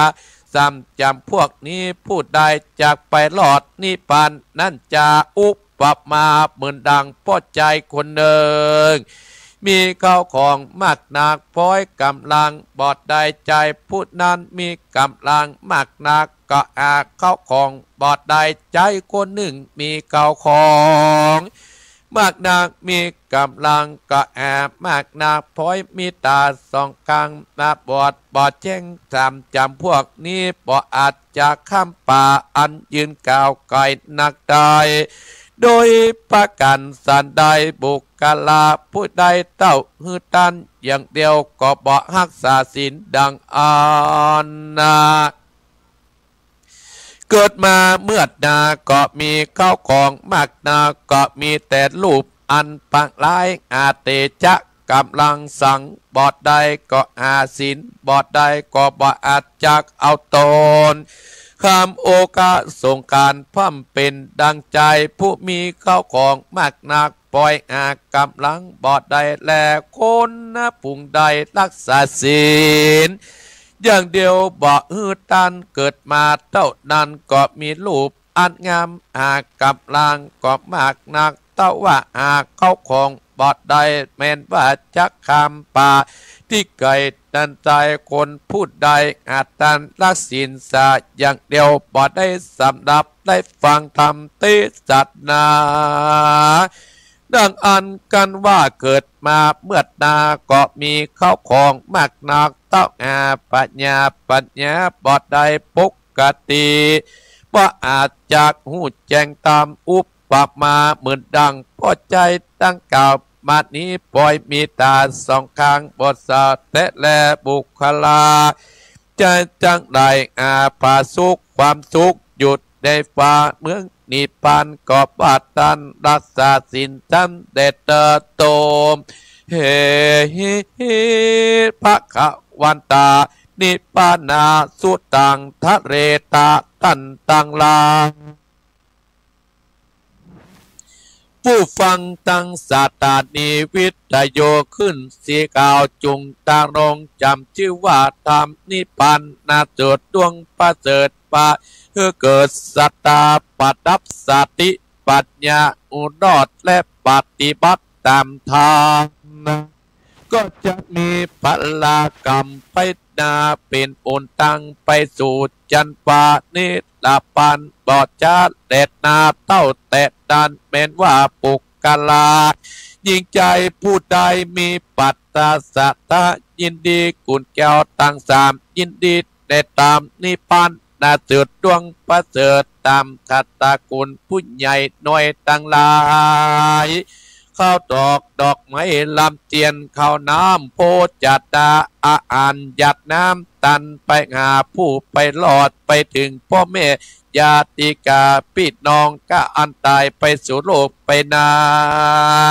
เม่นว่าเสวยปริยาภูมินรกเป็นต้นแล้วก็จะพ้นจากโมดนะออกไปเกิดที่สวรรค์จันฟ้าเนื้อวายทิพย์บอดจัดแดดนาประกาศหนึ่งแม้นว่าพ่อแม่สัตตาญาติกาพี่น้อง บุคคลาผู้ใดนิจจะตันตายไปเป็นเปรตที่สายได้เตือนน้ำนั่นกูอาจที่ใดที่หนึ่งบุคคลนาคลาผู้เป็นลูกเป็นหลานได้เต็มเกียนได้ปูจาเอาตามนิพพานนาสุดดวงนี้คือเป็นตานหยาดน้ำไม่ตันไปอาเก่าไปสู่ได้ถึงบอจะเด็ดนาเทศนาปฏิโยสัตเนสัตถิกาธรรมเทศนามาแมเทศนานิพพานนาสุดดวงประเสริฐดังอ่านส่วนว่าคนทั้งหลายได้สันล้ำนับฟังนิพพานนิเสดได้โสดาปฏิปาราเป็นตนมีอดละอันตาที่โสดาบุญสมปานได้กระทำแต่ก่อนกอบบังคมสมเลสเดชเอาละศรัทธาญาติโยมศรัทธาอีพ่ออีแม่พี่น้องศรัทธาญาติโยมท่านผู้ฟังทั้งหลายอนุโมทนากับโยมไพรัตน์สวนแก้วโยมอัมพรกันทมีโยมแม่สุแก้วเประกัญญาที่ฟังอยู่ดงหางนาฏอนุโมทนาสาธุที่ทับเป็นเจ้าภาพเก้าอี้เนอะศรัทธาญาติโยมตี5 เศร้านาทีและศรัทธาญาติโยมอาตมาภาพนี้จะอยู่กับอีพ่ออีแม่พี่น้องศรัทธาญาติโยมท่านผู้ฟังไปถึง6 โมงเมื่อเจ้า5:55นี่ก็ได้ออกแล้วศรัทธาญาติโยมเพราะว่าจะต้องรอท่านอาจารย์วรรณชัยส่งสัญญาณจีก็จะเกาะเกี่ยวสัญญาณต่อไปนำธรรมคำสอนที่อาตมาภาพได้เทศน์จิวานิปันนสูตรธรรมนิปันนสูตรเนี่ยศรัทธาญาติโยมเป็นของโยมทวีเขื่อนแก้วปท.7นักธรรมเอกพิมพ์ครั้งที่1เมื่อปีพศ2525อาตมาภาพกำลังปิดตู้เจ้าอยู่ศรัทธาญาติโยมมาปะนี่ก็ปุ้นก็ได้กล่าวศรัทธาญาติโยม9 คนอยู่3 จำพวกอยู่3 หมู่ด้วยกันคนที่1นั่นศรัทธาญาติโยมครับเอาศีลแต่ปัตตานแห่งคนที่1นั่นน่ะศรัทธามีศีลแต่บ่ฟังธรรมเนี่ย3 จำพวกแห่งคนนั่นศรัทธาญาติโยมมาเอาสักอย่างศรัทธาญาติโยมทั้งหลายองค์สมเด็จพระสัมมาสัมพุทธเจ้าว่าโอ้จะเกิดมาเป็นคนนี้เนี่ยเขาจะเป็นจะตายนึกเกียมดาบไว้เนอะดับสรีกันใจฮึกเกียมมาไว้เนอะเพราะว่าหนทางมันหนทางมันไกลมันจะไปปัจจัยเปื้อนเจ๋งเขาไปใจว่าเขาจะต้องเกียมดาบไปเพี้ยวหนทางปัจจัยนะศรัทธาญาติโยมที่เปิ้นคือว่าเกียมม้าเกียมดาบสรีกันใจนั่นน่ะปัจจัยว่าเขาจะต้องเกียมม้าเกียมดาบปัจจัยมันจะเหมือนทำในใจเนี่ยสังกาหะที่ว่าอมทิพสะดับเทียนก้าวัดวานลูกปิ่นเปรไปสรีกันใจกูขีนี้ปรับมึงปีมาจุดดาว101ภาษากูกับบาปได้ปัจจัยอี้นะศรัทธาญาติโยมอันนี้เป็นคาถาของใจยะสังกาหะที่เปิ้นว่าเกียมดาบเกียมแม้เนี่ยศรัทธาญาติโยมเปิ้นก็คือเฮาเนี่ยฮึมมันกินมันตานฮึรักษาศีลกินตานเผาแน่ไปอีพ่ออีแม่ศรัทธาญาติโยมลองกึดเอาบางคนเนี่ยเกิดมาศรัทธาญาติโยมมีเงินมีคำมีสตางค์เปเลอะเปเต๋อแต่เกิดมาแล้วเป็นพญาติพญามเกิดมาแล้วรูปละล่างเป็นดังเป็นพ้อยบสมประกอบศรัทธาญาติโยมเพราะตะก่อนเนี่ยศรัทธาญาติโยมได้กระหือตานเตปรักษาศีลเพราะได้หือตานและรักษาศีลการที่เฮาหือตานมันกินหือตานเนี่ยศรัทธาญาติโยมจะทำให้เฮามีทรัพย์สมบัติมหาศาลเหมือนกับโยมสมพรรัตนางเนี่ยศรัทธาญาติโยมเปิ้นหือตานและเปิ้นมีศีลเปิ้นถึงหน้าตาดีเนาะ แย่ไปหน่อยเปิ้นกำลังรับลูกเตื้ออาจจะมาฟังหมู แล้วก็เพิ่นมีทรัพย์สมบัติเพิ่นกินเพิ่นตานกุฏิกุตังเนาะเนี่ยเพิ่นกินกุตานเพิ่นตานหันตานนี่ศรัทธาญาติโยมโยมแจ่มจันทร์ก็ดีโยมแม่จงดีก็ดีแม่บัวพัดเขาก็ดีแม่สาวรักษ์แม่สีทอนเขาก็ดีโยมธนากรเขาก็ดีโยมคนุภาก็ดีโยมป่อบุญธรรมเขาก็ดีที่เปิ้นกินเปิ้นตานศรัทธาโยมแม่สุกแก้วเขาเนี่ยโยมแม่จันรูนเขาโยมกนกพรพิชัยนายอยู่ที่เมืองฝางเปิ้นมีทรัพย์สมบัติหรอเปิ้นลักษณะถึงหน้าตาก็ดีมีกำลังบางซ้ายมีกินมีใจกระเพาะเนี่ยเปิ้นมีสองอย่างศรัทธาญาติโยมเปิ้นมีสองอย่างเปิ้นมีทานและเปิ้นมีศีลในตัวเปิ้นอีพ่ออีแม่ศรัทธาญาติโยมอันเนี้ยคนเฮาจะต้องมีทรัพย์สมบัติก็ต้องมีศีลโดยจะมีทานโดยถ้าเฮารักษาศีลเนี่ยศรัทธาญาติโยมทำให้เป็นเศรษฐีได้นะอีพ่ออีแม่ทำให้เฮาเนี่ยรักษาศีลนะถ้าเฮามีศีลนี่นะเฮาจะไปทำให้เป็นเศรษฐีมหาเศรษฐีได้อาตมาภาพมีเรื่องเล่าคือศรัทธาอีพ่ออีแม่มีครอบครัวหนึ่งมันมีพ่อใจกับมีหญิงเป็นสามีภรรยาอยู่ในบ้านในหมู่ด้านนั้นบ้านนั้นก็มีบ้านเศรษฐีเปิ้นก็กินเปิ้นก็ตานกันโดยกับศรัทธาญาติโยมขอบคุณโยมสมพรโยมเจ๊มวยตัวเนี่ย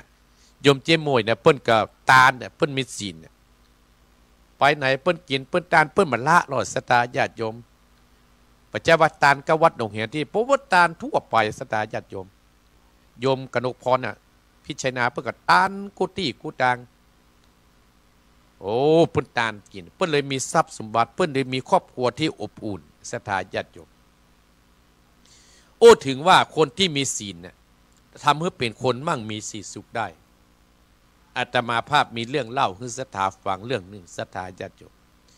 มีครอบครัวยากจนครอบครัวหนึ่งศรัทธาปีอาชีพเนี่ยล่าสัตว์ตัดชีวิตเอาไปขายเป็นอาหารได้มีบ้านเศรษฐีสองคนผัวเมียได้อยู่ด้วยกันมาพิษประเทียงกันเสื้อเตื้ออยู่มาวันหนึ่งพ่อพามเนี่ยพันป่าคนเนี้ยศรัทธาใจตุ๊กตาคนเนี้ยไปเซาะล่าสัตว์ก็มันมีสัตว์หิ่งไม่ให้ล่าศรัทธาญาติโยมเตียวเข้าไปโอ้ก็ตึงมีสัตว์ไปปะใส่ปู่ฤาษีก็ถามว่าโอ้โยมอยู่เมืองคนในตุกก่อโยมข้าโรยก่อนคนเท่าในพันเนี่ยก็ว่าโอ้อยากโรยกับท่านพ่อฤาษีถ้าโยมอยากโรยโยมก็ต้องเอาศีลไปรักษาเนอะโยมจะเกิดเป็นมหาเศรษฐีนะศีลคืออะไรอย่างไงศีลมี5 ข้อมีอะไรอย่างพ้องปู่ฤาษีก็เลยบอกว่า1ปานาติปาตาเวรมณีเนี่ยเป็นห้ามฆ่าสัตว์เนอะ2อทินนาห้ามลักทรัพย์3กาเมห้ามไปเล่นจุ4มุสาห้ามไปจุ5สุราห้ามไปกินเหล้ากินยาของมึนเมาเนอะในพานป่าก็บอกว่าโอ้ข้อที่1เนี่ยห้ามฆ่าสัตว์เนี่ยเฮาไปฆ่าสัตว์เป็นอาจินเอาบ่ได้ต้านพ่อฤาษีขอผ่านเตอะอาทินนาห้ามไปลักคนนี้ฆ่าก็เอาบ่ได้เป็นฆ่าก็ลักเป็นอาจินถ้าไผเผลอฆ่าก็ลักเนี่ยข้อที่3กาเมสุเมสาโอ้นี่ฆ่าฮับได้กะเพราะฆ่าฮักเดียวใจเดียวอนุโมทนากับยมนีรัชนีฟังอนุโมทนาเนอะอย่าฟังเนอะยมนีเนอะ ห้ามฆ่าสัตว์ห้ามไปเล่นไปจุเปิ้นห้ามไปนี้เปิ้นฆ่าได้ข้อเดียวด้านโอ้ได้ข้อเดียวก็ดีละดีกับบัตรสักข้อปิกไปบ้านสถานญาติโยมสัตว์กับได้อันอย่างกับได้เมียมันก็เดือดเลยสูไปไหนสัตว์เองว่าโอ้จะไปเดือดนะประเด็นนะข้าได้ของดีจากพ่อฤาษีเมียนะได้ของดีจากพ่อฤาษีมานะอันอย่างศีล5โอ้ศีลธรรมเนี่ยมั่มเจ็ดต้องเฮาไปเจ็ดตันมันขาล้อจะไปฮับไหมอย่างสูเปิ้นว่าศีลเนี่ยนะมันทำหันลอยนะเนื้อหามั่งมีสีสุกนะข้าฮับมาข้อเดียวเนี่ยข้าฮับมาข้อเดียวด้านมาเป็นอย่างก็เดี๋ยวข้าจะไปลักเข้าลักของมาข้าวสารมันมีข้าจะจัดการให้สู่ใจเย็นๆฝนตกสดาคืนนั้นปู่สิทธีก็ปู่สิทธีวันนายตันพาปากระเตวไปซ้อลักไปปะบ้านสิทธี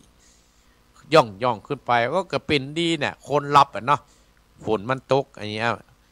คนกันรับกันมาก็มาเฮากับเตียวไปสอดไป ไปโพสใส่ห้องเมียน้อยเศรษฐีสถาญาติโยมไปโพสใส่ห้องเมียน้อยเศรษฐีเมียน้อยเศรษฐีก็สะดุ้งกับสถาญาติโยมในพันป่าก็เอามือประตือปักจะไปเดือดนะเขาแบบนี้อย่างให้แม่เศรษฐีได้เขามาซอดลักนะแม่เศรษฐีเมียน้อยก็ว่าอ๋อเมื่อขั้นมาถึงเนี้ยก็ดีละเขามีแค่ได้เปลี่ยนถ้าเจ้าว่าถ้าเจ้าทำตามข้าจะมอบทรัพย์สมบัติให้เป็นเศรษฐีเหมือนกันมีได้ข้อตกลงกับบอกว่าเขาจะขึ้นนอนกับข้า1 คืนโปดโทษในพันป่าว่ามาเฮาถือศีลแม้เฮาฮับศีลจะโปดหรือศีลแม้เฮาแบบเนี้ยเฮาฮักเดียวใจเดียวตั้นตั้งหลายอีป้อยแม่แมวน้อยเศรษฐีก็ก็เอาเน่าโจรมาเศรษฐีได้ยินก็สร้างลูกน้องไล่ยับไล่คนน่ะปะใส่ในพันป่ายับไว้เลยสถาญาติโยมยับในพันป่าไว้จะไปฆ่าในพันป่าก็ว่าพ่อเศรษฐีฟังข้าก่อนนะข้าจะเนี้ยนี่อย่างน่ะข้าจะมาปุกมาปั้มแม่เศรษฐีอย่างได้เพราะว่าข้าเนี่ยฮับของดีจากพ่อฤาษีมาข้าจะไปเนี้ยหรอกข้ามีศีลอันมีอย่างได้พ่องเพื่อกันล่างแต่ข้อ1 ถึงข้อสุดท้ายสถาญาติโยมท่านเล่าให้อีป้อยแม่ไม่ได้โทรศัพท์แล้วไม่ได้เล่านับ1 ถึง 2 3ถึงข้อ5ไม่ได้เล่าไม่ได้เปิดใส่โทรศัพท์แล้วสถาญาติโยมแต่และพ่อฤาษีมีไหนมีในป่าบุญตกมาจอมากับมัดแขนสถาญาติโยมเอาในพานเนี่ยไปส่งไปถึงพ่อฤาษีไปถามพ่อฤาษีแต่ว่านี่กะปู่เนี่ยกับมาล่าสัตว์กะ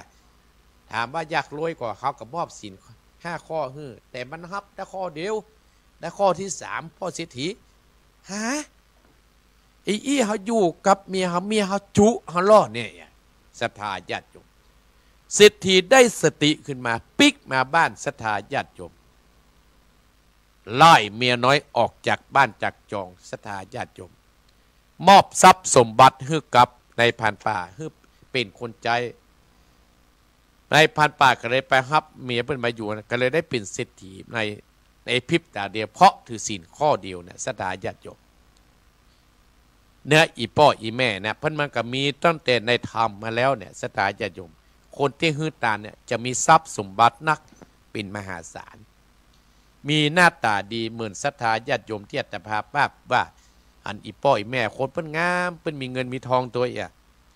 คนเพิ่นใจบุญเนี่ยหน้าตาก็ดีลูกก็อยู่ถ้อยฟังกับประฮับบุญกินบุญตาเนี่ยศรัทธาญาติโยมบางคนก็เกิดมาและเป็นพญาติศรัทธาญาติโยมมีทรัพย์สมบัติเพราะว่ามีศีลเนี่ยได้ฮือตานอย่างเดียว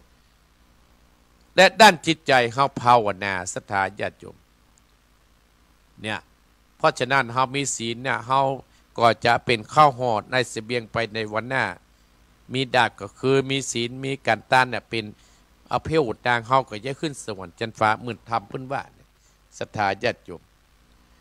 ทำเรื่องนี้มันยาวถ้าอย่ามาเล่าให้อีพ่ออีแม่ฟังนะศรัทธาญาติโยมเรื่องมันพดเพียพ่อสิทธีบุญเนี่ยกับพ่อสิทธีนอนได้ทำมหาบุญรัติปันนสูตรนะศรัทธาญาติโยมเดี๋ยวก่อนเนอะเติมน้ำมันก่อนก็พ่อสิทธีศรัทธาญาติโยมเป็นเศรษฐีเพิ่นมีลูกสาว3 คนก็หรอ2 คนก็หรอพ่อเศรษฐีนะฮื้อตันอย่างเดียวแม่เศรษฐีฮื้อตันอย่างเดียวเนี่ยแต่ไปสอนลูกสอนเต้าฮื้อบุญเนี่ยเหมือนกับพ่อกับแม่นิจาก็คนเฮาหนีบ่พ้นศรัทธาญาติโยมก็ต้องตายเป็นเรื่องธรรมดาพ่อเศรษฐีตายไปอยู่ปัจเทวปัจจาพุทธศรัทธาญาติโยมตายไปอยู่ประเทศปัจจาของกินของท่านก็ไม่ได้หันได้กินสักอย่างซอบปะปะและศรัทธาญาติโยมก็เกิดความสงสัยว่าเฮาจะไปพึ่งไผ่เนี่ยศรัทธาญาติโยม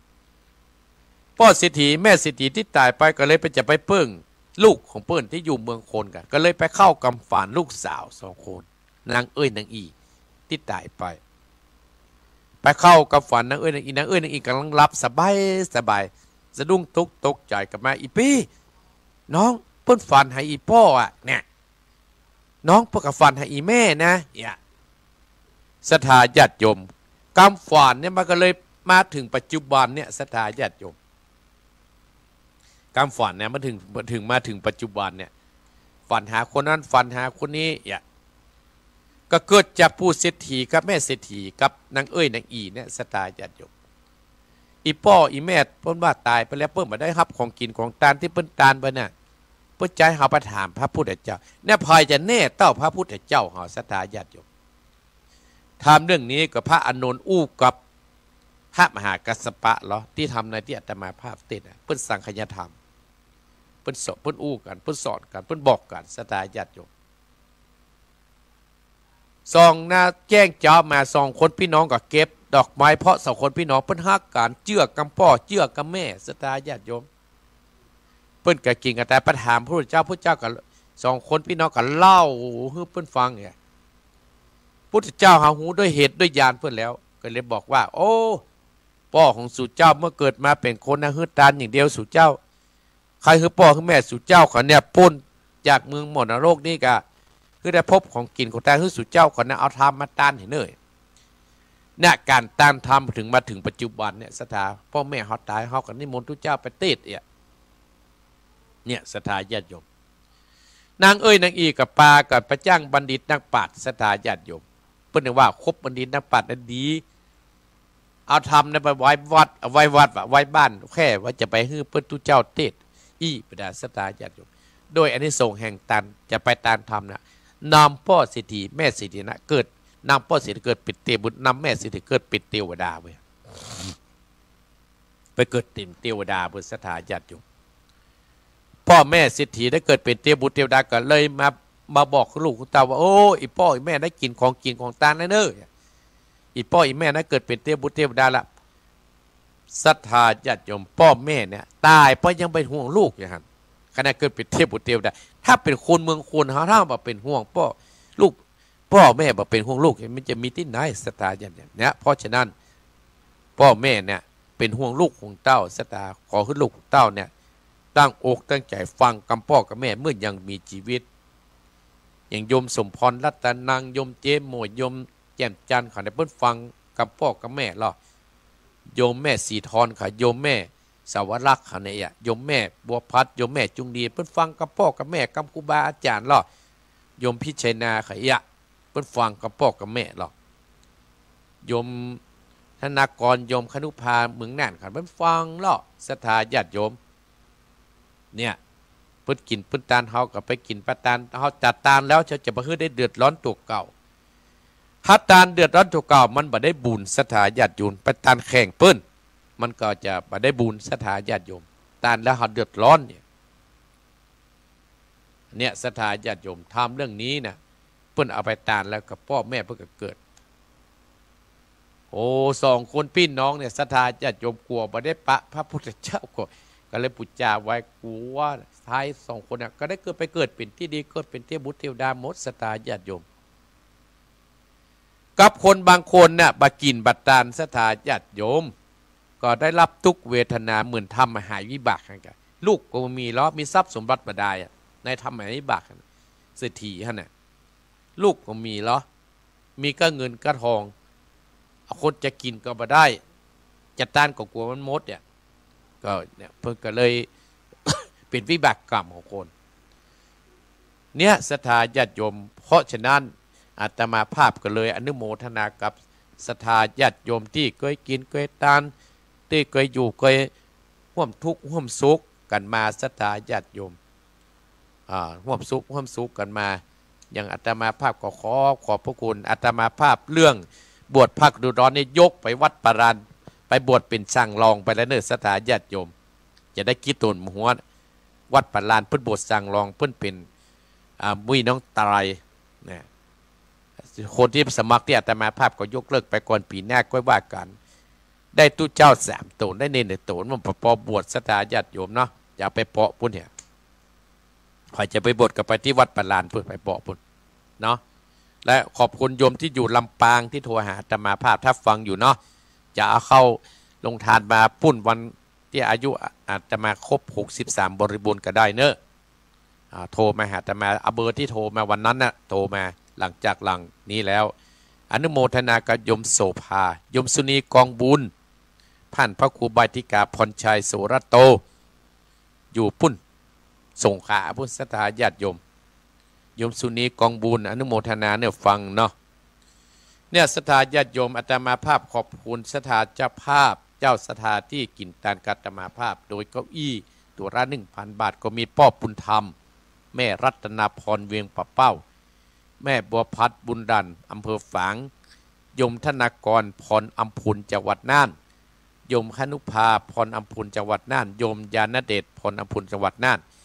แม่สีทรแม่คองชัยประการแม่เสารักษ์พิวงศ์ชัยประการแม่สุกแก้วดงหางนาฏโยมกระโดดพรพิชัยนาอำเภอฝางแม่จรุนเชียงใหม่โยมแม่กัญญามีสุขเชียงใหม่โยมพ่อสุขศักดิ์แม่เพนต้าจ้างโยมพ่อแม่นงไวทะพิงแกบ้านริมปิงลำปูนครอบครัวสุวรรณและครอบครัวสุวรรณแม่เท่า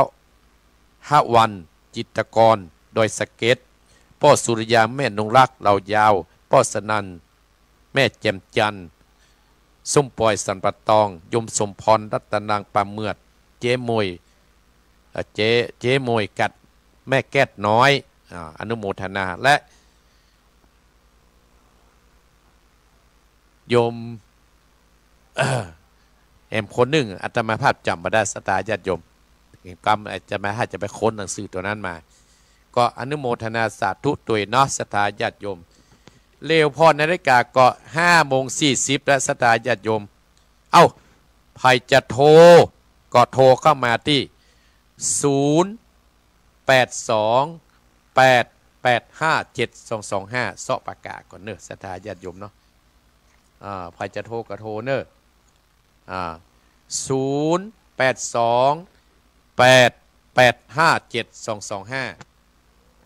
ใครจะโทรก็โทรเอ้าใครจะเป็นสายแรกก็อนุโมทนาสาธุเนอะจะเป็นโยมเมฆยิงหรือว่าโยมปอดใจหรือว่าจะเป็นวัยรุ่นแม่นงไวถ้าพิงแกอันนี้เป็นไปมูเนอร์40เนี่ยจะเริญปอนมัสการอาจารย์ฟังโมครับโอ้หลวงพ่อโอ้เป็นตุ๊ดเจ้าโอ้ไปลำบากไปไม่เคยไปอยากจะไปไม่รู้ไปยังไงปังโมเนาะครับปังโมครับยานครับขอบคุณนโมทนาเนอะมัสการครับสายต่อไปหลวงพ่อปังโมมาแล้วตุ๊ดเจ้าฝั่งเจริญปอนไปสาเจ้าท่านพระครูเจ้าแม่นิดเจ้าแม่นิดอนุโมทนาแม่นิดแล้วยกเลิกก่อนเนอะตัวนั้นเนอะโอ้มันได้บอลนะกับเจ้าเปิ้นย้ายไปเป็นบวชช่างรองมาละนี่มันบ่หลายเนาะเปิ้นกับว่าสังขารเฮากับบดีตัวเอกเจ้าเนาะอนุโมทนาเนอะเป็นอย่างไรดีไปทางใดดีไปเป็นหยังก็เอาไปหอมอันวันเกิดก็ได้เนอะเจ้าแล้วแต่แม่เนอะอนุโมทนาเนอะวันเกิดเมื่อใดนะปุ้น23 10 มิถุนาปุ้นโอ้มิถุนาเก็บไว้ฮะเนอะเจ้าอนุโมทนาสาธุเจริญปอนสาต่อไปเจริญปอนร้อยสาเจ้าสังฆคูแม่บัวลอยบ้านจกก็แม่บัวลอยก็อำเภอแม่เสือเจ้าโอ้แม่บัวลอยม่วนนี่เนาะได้ชัดเจนเจ้าชัดเจนดีเจ้าฟังทุกวันอาทิตย์เจ้าฟังทุกอาทิตย์เนาะสุกก็เจริญปอนนะแม่เนอเจ้าเจริญปอนแม่บัวลอยโอ้นี่คนเก่าแก่เจริญปอนราชการเจ้าพ่อครูแม่ยังแม่สันกำแพงล่องหัวแดงค่ะล่องหัวแดงแม่พรหน่อยกันแม่พรเนอะแม่พรเนอะพ่อนั่นอ่านหูจิตาดีจริงไงเนี่ยดีละพ่อฮะเนอะนโมทนาสาธุเนอะโอ้กูจะรู้ยองอะค่ะอนุโมทนานะจ้าว่าใส่เฮงดักตรงนี้ดังก็แล้วเจริญปอนเจริญปอนคนน้อยเนาะแก่เป็นพระเจ้าท่านพระครูแม่สีทรอยู่ไหนตัวนี้อยู่แม่ของเจ้าโอ้หักกันว่าใช้ประการแม่สีทรเจ้าชัดเจนดีเนอะชัดเจนดีเนาะจะไปหาแม่สาวรักษ์เมื่อใด ก็มีบ้านแม่กับลูกแล้วกับเดี๋ยวเนี่ยเป็นยัง ตื่น มา แต่ ห้อง เช้า แม่ แล้วค่ะ ยังห้องมาเชียงใหม่กันล่ะแม่จ้าได้ยินว่าใดหรือแม่เจริญปอนนะแม่เนอเจ้าไว้สัตว์เจ้าเจริญปอนแม่สีทอนเจริญปอน อยู่ที่ไหนเจริญปอนสาธุเจ้าแม่ฟังอยู่เนอแม่ยังแม่ศรีวิไลแม่ศรีวิไลปรานดอยสะเก็ดเจ้าแม่ศรีวิไลปรานดอยสะเก็ดฟังแต่เจ้ามานะแม่เนาะเจ้าจำได้เจ้าละแม่ถึงติดตามของท่านตอนละตอนนั้นเนี่ยสบายกับเจ้าโอ้ช่วงก่อนบัดสบายไปดีแล้วเนอะแม่เนอะเจ้าได้กำลังใจจากแม่ศรีวิไลเนี่ยกะดีใจตัวเจ้าบุญรักษาเนอะไปหาท่านเจ้าเจริญปอนสายต่อไปเจริญปอนจากเจ้าท่านมาโคแม่ศรีแม่ก็โอนไปอันนี่ดีกว่าเนาะฟังโอนเตื้อมันก็พ่อครูพวกอะเก้าอี้นะอันนั้นเขาจะไปร่วมสั่งรองเห็นเนอจ้าเจริญปอนนี่แม่เนอจ้าว่าจ้าชัดเจนเจ้าแม่เพนเจริญปอนจ้าพระครูแม่พัดฟังอยู่นะเจ้าแม่ผัดฝังชัดเจนดีกว่าเจ้าชัดเจนดีแต่แม่จะโอนมันดิ้นอย่างนั้นโอ้แต่จะบอกคือเนอจะออกวิทยุนี่แหละมันเมินอยู่หลังปีใหม่สงกรานต์เพื่อนเนอเจ้าว่าเจ้าเรือนปอนเจ้าว่าเจ้าเรือนปอนแม่พัดหลังปีใหม่เนอสถานเจริญปอนนมัสการครับอาจารย์โอ้มาแล้วบ้าจะได้ยมธนากรครับฟังอยู่แล้วเมษาผมขึ้นไปครับเมษาเนาะครับผมเมษาบ่ได้บวชแล้วเนอะมาปุ้นนิติก้าเนี่ยครับฟังอยู่ครับผมอาจารย์ไม่เป็นไรเดี๋ยวก็โอนไปทางไหนพระอาจารย์โอนทางไหนก็เดี๋ยวไปทางนั้นแล้วกันเจริญพรยมธนากรธนากรปุ้นอยู่โหเป็นคนดีเนอะครอบครัวไปเนี่ยเจริญพรบริษัทครับป้าบุญธรรมครับผมป้าบุญธรรมครับว่าจะได้ป้าบุญธรรมชัดเจนนี่ก็ชัดเจนดีครับติดตามอยู่เรื่อยๆครับอนุโมทนาเนอโอ้จะ6 โมงจะเริญปอนนะปอนเนอไว้ฉาครับจะเริญปอนเอาสายต่อไปเจริญปอน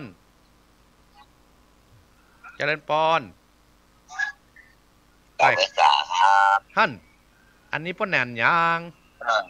ร่างห้อยปิงมาโน่ตั้งตัวปูครับห้อยปิงไหมก่อห้อยปิงตุ้งจางเนาะตุ้งหัวจางครับโอ้ป้อนแหนนสบายดีครับสบายดีครับฟังตลอดอยู่แต่ไปกันส่วนรวมใครมีเวลาแบบเป็นยังป้อนแหนนความทำหมู่เดียวกับฟังเหรอทำมาจากวัดแล้วเนาะครับยินดีเนอะวันนี้ก็เพิ่งเกิดการฉลองที่นายลูกเมียมายินดีเนอะครับต่อไปจ้าเจริญปอนป้นแหนห้วยปิงตุ้งหัวจางเจริญปอนใช่ของพระเจ้าแม่ยางแม่ไรเนอะแม่ไรเพียงป่าเป้าแม่ไรเจ้าชัดเจนดีแม่ยินดีนะแม่ไรนะทางฟังครับกูเนอะเจ้ารักษาเจริญปอนเนาะสายต่อไปเนอะศรัทธาญาติโยมเจริญปอน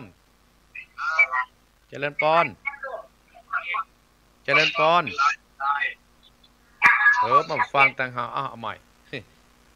ปิดพุทธใส่ดีเนอะศรัทธาญาติโยมอันนี้ญาติโยมโทรมาหมายเลขมาใหม่เจริญปอนแม่อยู่ไหนที่บ้านบวกอำเภอลีค่ะแม่หลงแม่ชัดเจนดีก็แม่หลงเนาะชัดเจนดีเจ้าลีฟังเจ้าละฟังเจ้าเนาะเจ้ายินดีนะแม่เนอเจ้ายินดีเจริญปอนเจ้ากับไว้เจ้าท่านต้องโควันนั้นหายไปไหนวันนั้นบัดสบายแม่ก็ประเดี๋ยวดีละแม่อยู่ไหนแม่อยู่หนองประมาณเจ้าเมืองเป้าหนองประมาณแม่นี่ก้อนเนี่ยแม่บุญไลพงพิงเจ้าแม่บุญไลเดี๋ยวนี้ดีละอีกประเดี๋ยวคนวันนั้นน่ะเป็นเสียงบอกออกเนี่ย เจ้าแม่ มาเมื่อยบักก้อยนะแม่ รวยนะมันเด้อ ดับไปเลยอ่ะ อ๋อ นี่ แบบฟังไหลไหนก็ได้บอกว่าขาก็ครูไปไหน มาแล้วมาพูดติดแล้วเนี่ยแม่จวนเขาฟังนะแม่บุไรเนอร์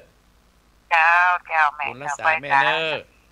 บุญรัก เจ้า ษา เดินเข้าเป็นพลเอกจะดานอันนั้นจะทำบุญวันเกิดแล้วก็เป็นแม่มานี่รวดไปวัดนี่เลยวัดจำตองเพิ่นมีงานหรอกแต่นี่มันมีอันอย่างสักอย่างทำบุญ2 ปีทำบุญไปได้เพราะว่าตามเพิ่นบอกเนาะ เจ้า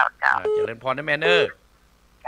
จ้าท่านนี่แม่จะขอเลขบัญชีเนอะแม่จะทำบุญช่วยเนอะยินดีเจริญพรแม่บัวลอยบุญรักษาเจ เจ้า ริญพ กลับไป ร กัน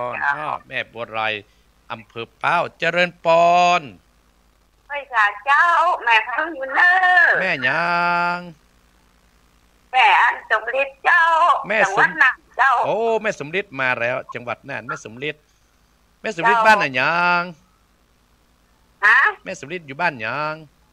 บ้านนาเหลียงโอ้นาเหลืองเจ้าอำเภอสาเจ้านาเหลืองอำเภอสาอนุโมทนาเนอเจ้าไว้สาเจ้าเลินพรศรัทธาญาติโยมจบแล้วเนาะก็เดี๋ยวก็โทรตั้งหลังไม้เพื่อนเนอวันประเดี๋ยวนี้นะแม่จินพันธ์มาแล้วแม่สมศรีใจบุญมาแล้วเพราะว่าเวลามันหมดศรัทธาญาติโยมเวลามันหมดสิอีพ่ออีแม่เวลามันหมดแล้วเดี๋ยวนี้นะเพราะว่าเราจะอู้ไปเมินและเพื่อนท่านอาจารย์วรรณชัยมาแล้วเนอศรัทธาญาติโยมมานั่งเนาะเอาละเนอศรัทธาญาติโยมอีพ่ออีแม่พี่น้องคณะศรัทธาญาติโยมท่านผู้ฟังที่รับฟังรายการอาตมาภาพก็ขอนำรายการมรดกธรรมกำเมืองธรรมะยำเจ้านี่จากอีพ่ออีแม่ไปดูในการที่นายนี่มันก็จะเหลืออันนี้เป็น52อาตมาภาพก็จะได้จากศรัทธาปาลเนอร์10 นาทีเนาะศรัทธาญาติโยมเนาะ10 นาทีก็แบ่งปันไว้เพื่อจะได้มานั่งอาจารย์วรรณชัยเกรียมวัดพุทธเสขีรีขอบคุณศรัทธาญาติโยมที่โทรมาเนอร์ปางโม่หลวงพ่อแม่นิดปุ่งหนองแม่บัวรอยสุบกอแม่พรสันกระแปงแม่สีทอนแม่คองแม่สีไรปารานโดยสะเก็ดแม่เพนต้าจังแม่ประพัดเมืองฝังโยมคณกรน่านและพ่อบุญธรรมปุ่งหนองห้วยปิงตุ้งจางปนนันแม่ไรเวียงโดยสเก็ตเนอร์แม่หลงลีแม่บัวไรเปาแม่สมฤทธิ์จังหวัดน่านนาเหลืองแม่บัวไรก็โทรหาเบอร์ส่วนตัวอาตมาภาพในแม่บัวไรนะจดเบอร์ส่วนตัวไม่รู้ว่าอะไร087-177-4469เอาไผ่ที่จะโทรหลังไม้ก็087-177-4469เวลาอาตมาภาพจัดรายการห้ามโทรเบอร์นี้แต่หลังจากอาตมาภาพออกรายการโทรเบอร์นี้087-177-4469ส่วนเบอร์วิทยุบ่ต้องโทรเพราะว่าปิดไว้เรียบร้อยท้ายที่สุดนี้อนุโมทนาศรัทธาญาติโยมทุกท่านที่รับเป็นเจ้าภาพร่วมกับอาตมาภาพเพื่ออยู่ดีมีสุขกันกุคู่กุคนใจยะสิทธิท่านังราพังสุถีพระขยังสุขังพลังสิริจวันโนจะโพคังวุติจยะสวาสตะวันเสจะชีวสิทธิพระวันโตเตสัพปิติโยอิวัสันตุสัพพะโรโควินาสันตุมาเตมตรายโยสุขีทีขายุโกภาวะอภิวาทนะสีริสะนิจังวุตราปัจจายโนจัตตารโรธรรมาวัฏันติอายุวันโนสุขัง